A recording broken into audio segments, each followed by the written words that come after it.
Okay, so this is the setup and tear down process for the Brinkley Model G 3950 and similar units. One of the first things you're going to want to do when you tear down your unit to get it ready to go is to vacuum. So one of the things that we do is we always take our stools because these are not going to ride like this, obviously. So we'll take these and put them in the garage. That's the nice thing of having the garage, is that you've got a space that you can put these down, and we just lay them on the floor because they really don't move around when you're in transit, so nothing to worry there. And then we do have a rug that we also fold up and we'll put in the back of the garage. So when you vacuum in the main areas and anywhere that there is a slide, you're going to want to check and make sure that there are no rocks or small toys if you have children, or anything else that can get caught underneath the slides. And so you're just going to lift the lip up along the way and vacuum underneath the area here, all along the edge of the slide, and anywhere else that the slide is going to come in contact with the floor. Again, just to make sure that there's nothing caught underneath there that can tear the flooring, because that's really frustrating when it happens. All right, so we usually start in the front of the rig when we're kind of getting things ready and settled. And so a couple of things to remember in the bedroom. You're going to want to make sure that your closet doors are completely closed and latched. So I always just kind of tug on that a little bit, as well as tugging on the other side, just to make sure everything's nice and secured. I also go and just kind of put my hands on all the cabinets, make sure, like, see how this one is not completely closed. Make sure everything is closed, all the drawers are closed. We also have drawers underneath the bed, so I'll kind of make sure that those are good and closed as well. And then I'll tell you, you learn from experience. So we have an alarm clock that I keep on the shelf on top of the bed. This actually fell one time and got stuck between the slide, and thankfully it didn't hurt the RV, but it did break the clock when the slide tried to come in and open. So we always make sure that we take this down and put it, or anything that are on those shelves, we make sure we take down, put on the bed. I have, cords, phone cords and phone chargers. We always take those off just so that they don't get caught in anything. And we'll take any baskets that we have or things like that, and we'll put those here on the bed. We also usually put our Starlink on the bed as well, just for safe travels. Anything that you have that's breakable, the bed's kind of a good place to put stuff. So next we move into the bathroom. Once you finish with the bedroom, the space is fairly easy and quick to tear down. You're going to want to make sure that the sliding glass doors here are latched. You'll hear a little click when it's in. Sometimes people will put things up here to kind of hold the glass doors in, or in the middle or in the bottom. We haven't had a problem with it. We probably should, but some people have put some things in there just to make sure that these sliding glass doors don't fall back, because apparently this can come up. But again, we haven't had a problem with that. You'll also have this little round, I guess, screw device. We keep that in the top drawer here whenever we're stationary. But this is going to go in this little teeny tiny slot here. And this is just to hold this big cabinet in. And you're going to want to turn it until it's about finger tight. You don't want to make it too tight, of course, because it will strip the unit and mess that up. So just make sure it's finger tight. And I always do a little pull on all the things just to make sure that everything is not going to move. We like to utilize the sink here to put all of our stuff in, and you're also just going to want to make sure that the cabinet is nice and closed and it's not going to open when you're traveling as well. All right, so guys, one of the things that really scared me when we first bought this RV is how tight the television is to this slide. And I was worried to death that the slide would end up crushing the TV. If you do this correctly, you'll be in good shape. We've never had any trouble with that at all. You just want to make sure that the TV is flat, that it's not sticking out in the bottom or the top, and that you've got clearance. We actually took and put a little felt pad on the slide itself, just in case it were to make contact where it wouldn't mess up the slide. So you can do that if you want to, but we've never had any trouble with it. So they do give you these little straps. So you'll take the strap on each side. If you have a tall person with long arms, it does make this process a little easier. But you'll kind of get the straps even, and then you'll just clip those. It doesn't have to be super tight. It's just kind of made mainly as a safety measure for the TV. So we always, after we get the television done, then we kind of make sure this cabinet area is clear. I do work from this area, so we take all of the monitors off, the laptops, all that kind of stuff, get everything secured. We use this space underneath the table in the back to store like briefcases and stuff like that might fly around when you're in motion. That's a good place that's really nice and stable to put stuff like that. And then we also utilize the couch. So soft surfaces like the couch or the bed are a great place to put kind of breakable items just to make sure everything's good. Okay, so moving into the kitchen, you're just going to want to make sure that everything is taken off of the counters. Matt mentioned how we use the couch to put some of those breakable items or just things that are kind of hanging out and don't have a good home when you move. The paper towel holder also has its nice little home here in this drawer, slides in this space, and then you don't have to worry about it. So just make sure that everything is put up and put away. We will also utilize the sink here. Sometimes we'll put Bella's water bowl in there as well. Just make sure in the sink here and in the bathroom that you don't put anything super heavy in there, because you don't want to put too much weight on the sink so it will fall in, which has happened on a RV that we had previously. To secure the refrigerator and the pantry space, they have given you two of these interesting looking devices. This one here is for the refrigerator. So this is going to go, this little like rubbery part is going to go on the bottom, and the ball is going to go in this little hole here to make it nice and tight. That holds the refrigerator in. And then this top area, I put the soft side along the back because it makes it nice and long. And then the, I guess, more rough side of the Velcro on the front, and you're just going to wrap it around nice and tight. Give it a little bit of tug, make sure that it's not going to go anywhere. And then the refrigerator is nice and secure.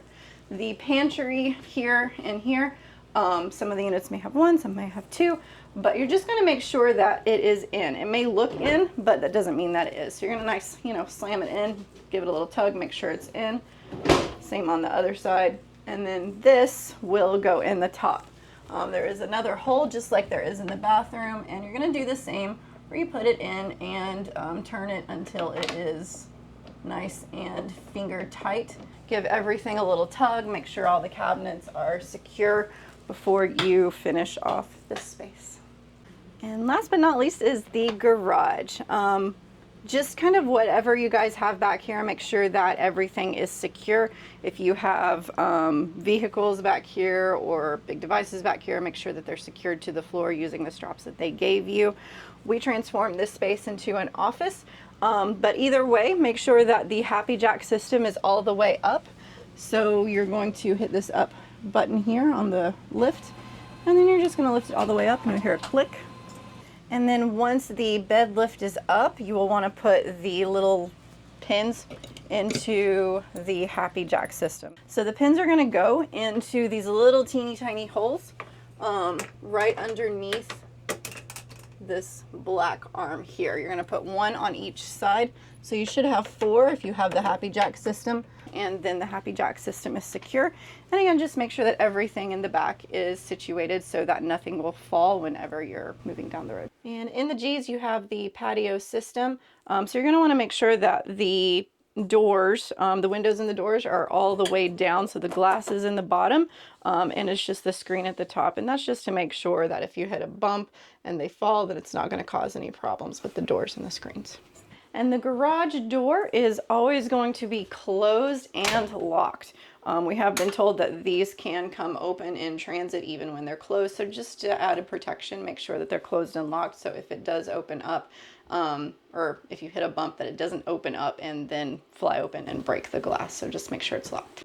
One other thing that you're going to want to make sure that you do, and I always forget to do this, so when you unplug from the 50 amp service, if your inverter is off, that means that everything's going to shut down. All of your refrigerators, anything you have plugged in electrically is going to shut down. So one of the things that you can do to prevent that is to turn your inverter on. which is right below the steps leading up to the bedroom. You'll just hit that button and you'll see the screen come live. Wait about 10 or 15 seconds and then I'll go up to the outside and kill the power to the unit. That'll keep your refrigerator and anything that's plugged in turned on. We also have internet that we leave plugged in all the time. So if I forget to do that, then it resets the internet and it's a whole process. So just a helpful tip from us on that. So whenever you travel, we also like to make sure that the blinds are down, and that just keeps the heat out, especially during the summer months.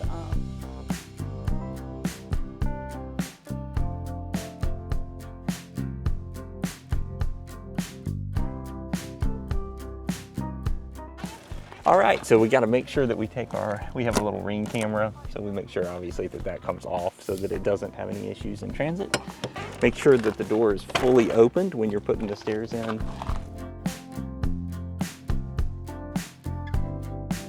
And you'll hear a little locking mechanism, and you'll know that those are secure.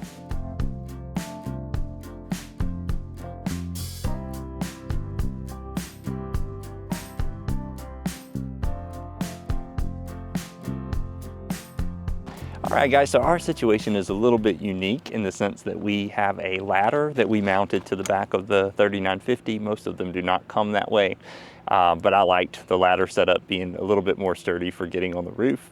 It also allowed us to use this pole buddy system to be able to get our Starlink up in the air. So what I do when we take this down is I'll push the pole up, and you have to turn it to the side in order to get it out of the upper bracket.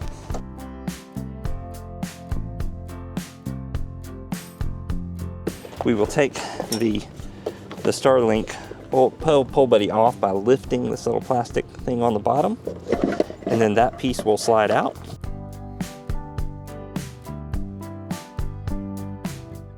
Another little modification we made is that we have this box where the electrical cable comes into the back of all the Model Gs. So we also utilize that tube to put our Starlink cable in. So we just kind of shuffle that cable back into the tube, which stores in the garage under storage box. And when we get ready to use it the next time, it'll be available right there in the box. So that was a really nice little modification that we made that's made this process a lot easier.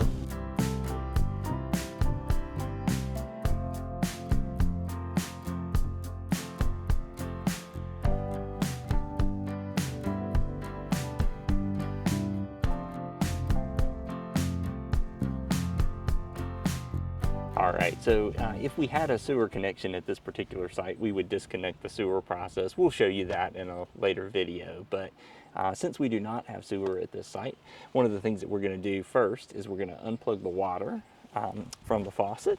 So one of the nice things about Brinkley, whether you have G or Z, is that the water hose is on an electric cord reel.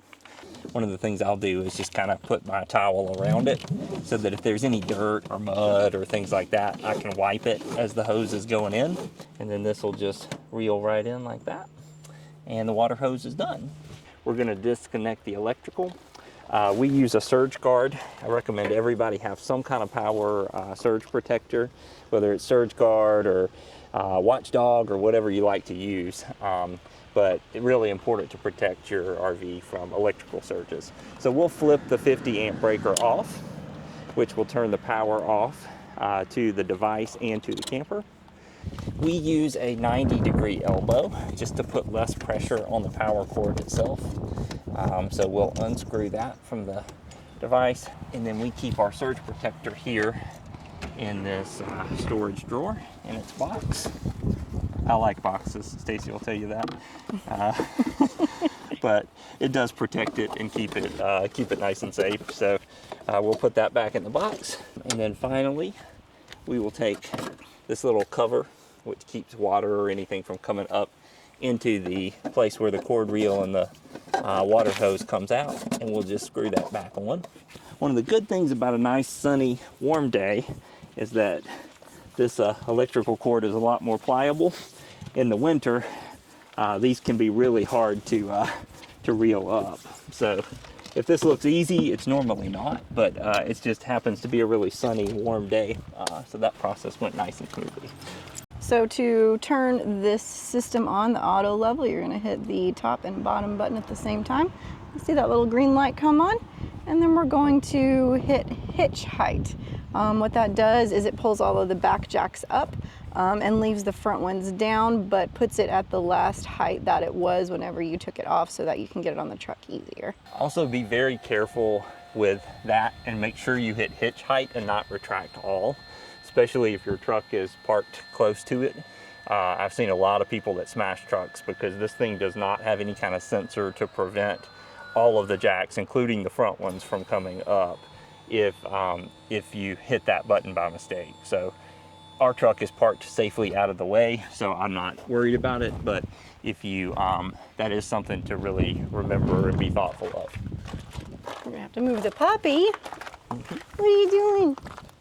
Safety first. So we have a B&W Companion fifth wheel hitch. So we don't have the gooseneck. I know a lot of you guys do, but we just use the traditional fifth wheel hitch. So you'll go in, pull this pin out when you get ready to hitch up, and then open the jaws to the hitch, and then we'll put that in the forward position so that we'll be ready to hitch up. So you're gonna wanna make sure that the plate is about the height of the hitch. As you can see, it's a little bit low here.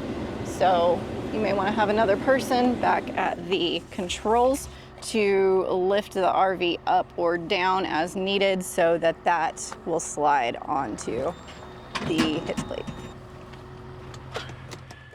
All right, so once we have hitched, one of the things I like to do is just come in the back and I just visually inspect to make sure that the jaws are firmly wrapped around the kingpin. And in that case, we're in good shape. We'll drop the pin in place. This is our safety chain, so if for some reason this were to break free, it would lock the brakes up. So I just connect that to our nice little hook in the bed. One thing that's really important to do in this process is that Stacy will lower the, usually, and I can do it this time, but she'll lower the legs of the hitch to the point where the legs are just slightly on the ground still. And the purpose of that is I'm going to do a pull test. So I'm just going to put the brakes onto the trailer and pull forward on the truck a little bit just to make sure the kingpin's firmly attached. The nice thing about this situation is if for some reason it were not to be firmly attached, those legs would catch the front end of the trailer and it wouldn't crush your truck. So that's an important step just to make sure. Again, 5 years in doing this, we've never had a problem, but you never have a problem until you do. And so it's just a safety protocol to take. So once that passes the tug test or the pull test, you can hit the button, retract all, making sure that everyone is nice and clear from the RV. That will bring the front jacks up. And then you're going to want to do a walk around, make sure that you have all of the wheel chocks up. Test the back, just pull on this a little bit to make sure both sides of the ramp door are secured. Definitely don't want that coming open in transit. So that's really the teardown process for a Model G 3950 as we pack up to head to our next place.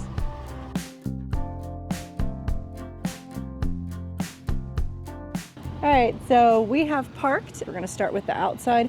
Each of us have kind of our own little jobs that we do, but we're gonna show you everything all together. Yeah, so one of the first things we always like to do is just manually check our leveling.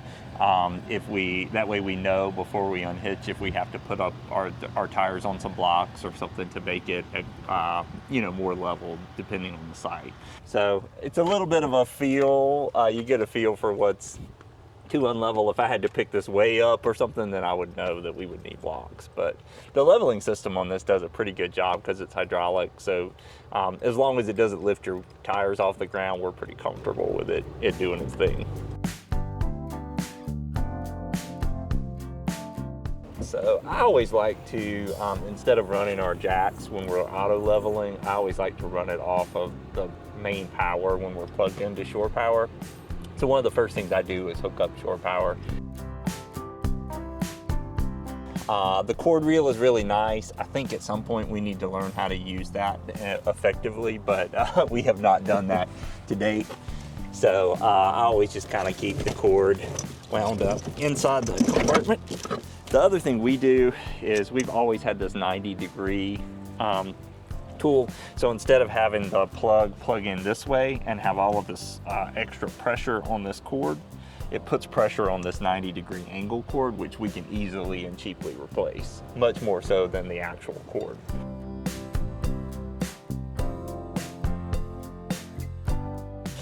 We're a big fan of Surge Guard. The last one of these we had, we used for 5 years. A bunch of that time was full-time, so it really got a lot of use. And we've been really, really happy with it. Really good company, and the product works great. When we were at our house, we'd had a new construction house built. We kept getting open neutral reads on this particular screen. And so we had the electrician that came and installed the 50 amp plug, check it. And then we called the power company, and they came out, and there was actually an open neutral on the line. So they brought the bucket truck and all that kind of stuff. So this thing has worked really, really well for us over the years.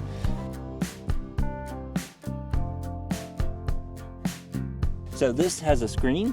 There's a 10-second delay while it checks the electrical circuit. Then it'll come on and say RV on, or if you have some kind of an issue, there'll be a red warning or a message to let you know what's going on with it. So that's all we got to do for power. So our next step is to connect the water. I use a Y splitter, but it's nice because when I'm dumping the tanks, I don't have to disconnect the water from the camper. Or if we just need water to wash the truck or something else, we can leave the camper connected to water. So the little Y splitter is nice. You definitely want to use a water pressure regulator. So the water will come at full pressure through the line up to here, and then through this water softener, and then it will only regulate it before it gets to the plumbing in the RV. So the reason you want to do this instead of right attached to the water faucet, if you have a system like this, is because you want it to limit the water pressure only as much as it has to. So it took us a little while to perfect that particular system, but I think we've gotten it in place.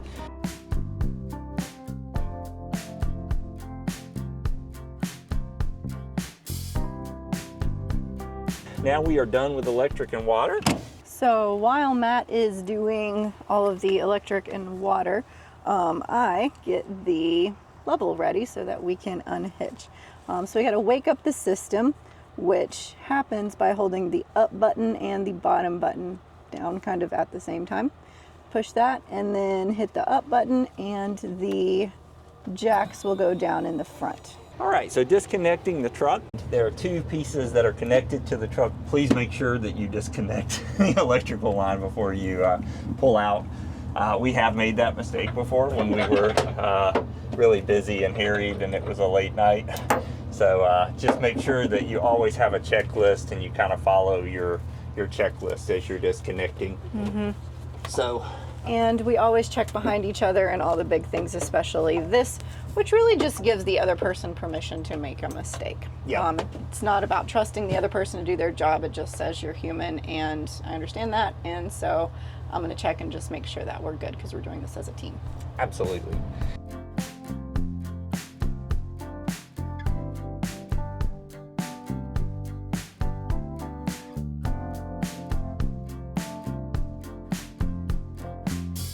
So once the truck is clear, I get the enjoyment of hitting the auto level. One of my favorite things because I like to watch it dance.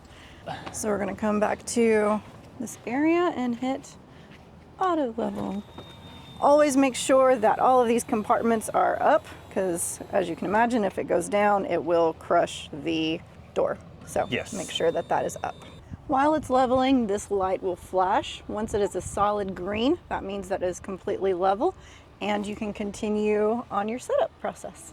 All right, so we're going to go ahead and connect the sewer stuff, which is everybody's favorite.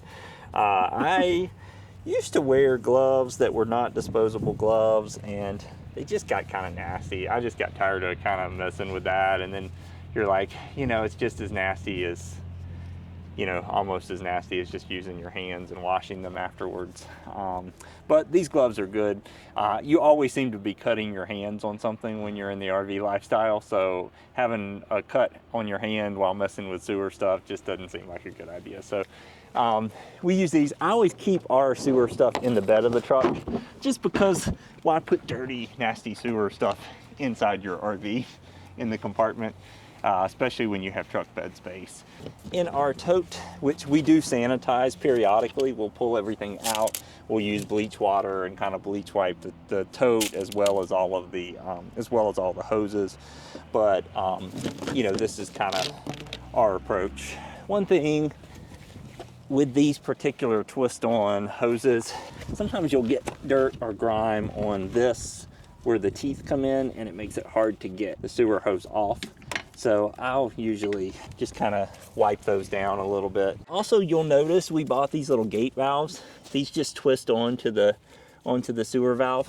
And they're really nice because ordinarily, if I didn't have that gate valve on the end, there would be a little bit of water in that pipe. So when I twisted this off, there'd be a little bit of water that would come out. It's gray water, but it's still nasty. So I like the little gate valves. Also, if for some reason, like our camper has an electronic gate valves, if for some reason those were to fail, we've still got something that's going to catch whatever's in there, as opposed to that just coming out on the ground.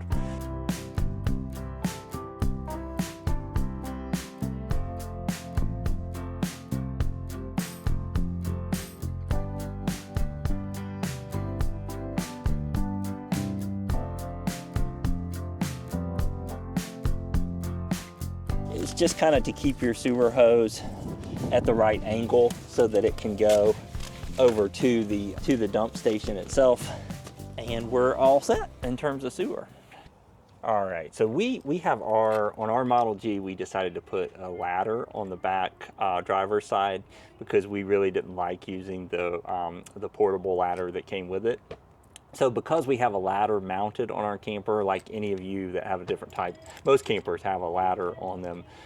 We use the pole buddy system to raise the Starlink up into the air. We did a little modification, which has been really nice for us. On our camper, people run these a million different ways. Some people put them in the basement and have it set up out of the basement and then run up through the basement into the camper for their router for Starlink. Some people run them through the roof. There's all kinds of different ways to do it.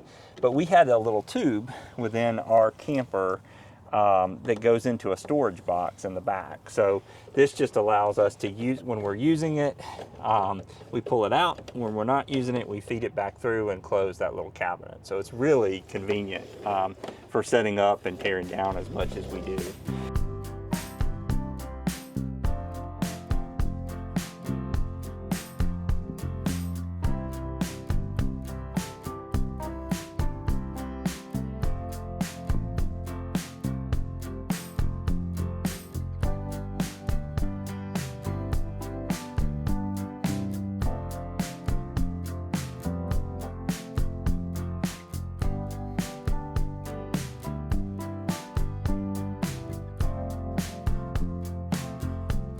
Then we'll go inside and we'll turn the router on. So we connected the outlet of the Starlink to a, I guess, Bluetooth button. So we can just turn it on and off much easier. It's located underneath here in the, what is this? Little storage compartment area. Storage compartment. Little basement area. So there's a Starlink and on, and as you can see, it is loading. All right, so now that the outside is set up, I'm going to show you guys how we get the inside ready to enjoy.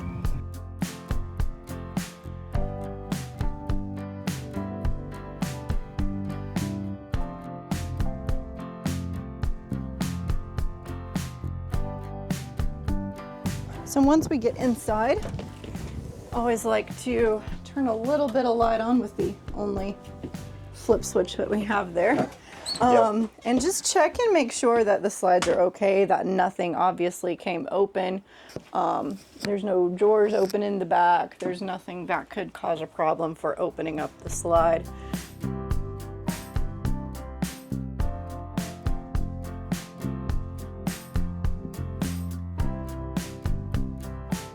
And so from this point, it is just getting everything kind of settled to be comfortable to live in. So we'll show you guys all of the little buttons and switches and things to kind of take off so that you have your space now.